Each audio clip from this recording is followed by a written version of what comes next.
உங்க அதிகாரத்தை நீங்க தப்பா உபயோகிக்க சொல்லல. நீங்க சவுண்ட் விட்டது எல்லாரும் பயப்படுவாங்கன்னு சொல்லிட்டு நீங்க சவுண்ட் விடுறீங்க உங்க அதிகாரத்தை இது பண்ணிட்டு. ஆமா ஆமா ஆமான்னு ஆமான்னு நீங்க தான் டெலிட் பண்ணீங்க. எதுக்காண்டி டெலிட் பண்ணீங்க? அடுத்த வீட்டுல உள்ளதை எதுக்கு அடுத்த வீட்டுல உள்ள ஃபுட்டேஜை டெலிட் பண்ண உங்களுக்கு யார் அதிகாரம் கொடுத்தது? அவங்க வீட்டுல இருந்து முதல்ல பறிச்சுட்டு வந்ததே தப்பு. வீடியோ எடுத்தா பயந்துடுவேனா? நீங்க சவுண்ட் விட்டது எல்லாரும் பயப்படுவாங்கன்னு சொல்லிட்டு நீங்க சவுண்ட் விடுறீங்க உங்க அதிகாரத்தை இது பண்ணிட்டு.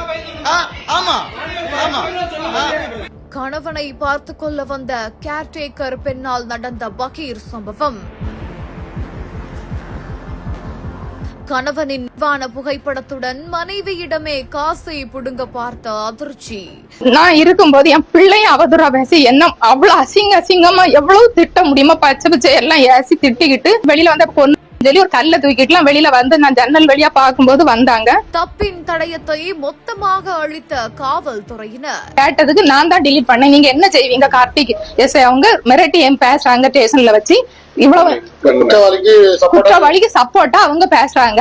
கன்னியாகுமரி மாவட்டம் ஆரல்வாய்மொழி தெற்கு பெருமாள்புரத்துல உடல்நிலை சரியில்லாத ஒரு கணவனை கவனித்துக் கொள்ள பெண்மணி பொறுத்தவங்க கேர்டேக்கரா வந்திருக்காங்க. இந்த நிலையில தான் அவங்க பிருந்தாவேணி அப்படின்றவங்களோட கணவனுக்கு உடம்பு சரியில்லை அப்படின்றதுனால வனிதா அப்படின்ற ஒரு பெண்ணை கேர்டேக்கரா போட்டதா சொல்லப்படுது.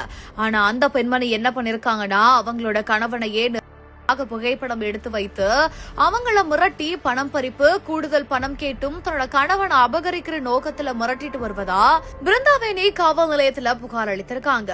இது தெரிஞ்சுக்கிட்ட அந்த கேர்டேக்கர் பெண்ணான வனிதா என்ன பண்ணிருக்காங்கன்னா அவங்களோட வீட்டோட ஜன்னல் கண்ணாடிகளை அடித்து உடைத்து அட்டகாசத்துல ஈடுபட்டிருக்காங்க. இந்த ஒரு அட்டகாசத்துக்கு ஆதாரமாக இருக்கக்கூடிய மொத்த சிசிடிவியையும் காவல்துறையினரே உடைச்சு தள்ளியதாகவும் சொல்லப்படுது.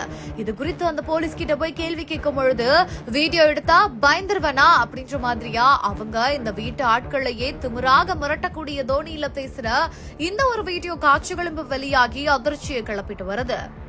இது ஒரு தரப்போட தகவல் மட்டும்தான். இன்னொரு தரப்பினரை தொடர்பு கொள்ள முயற்சி பண்ணிட்டு வரோம். அவங்களும் விளக்கம் கொடுத்துட்டாங்கன்னா அதையும் வெளியிட்டு உண்மை என்னன்றதை வெளிக்கொண்டு வருவதற்கான முயற்சியை எடுப்போம் அப்படின்றத உறுதியா சொல்றோம்.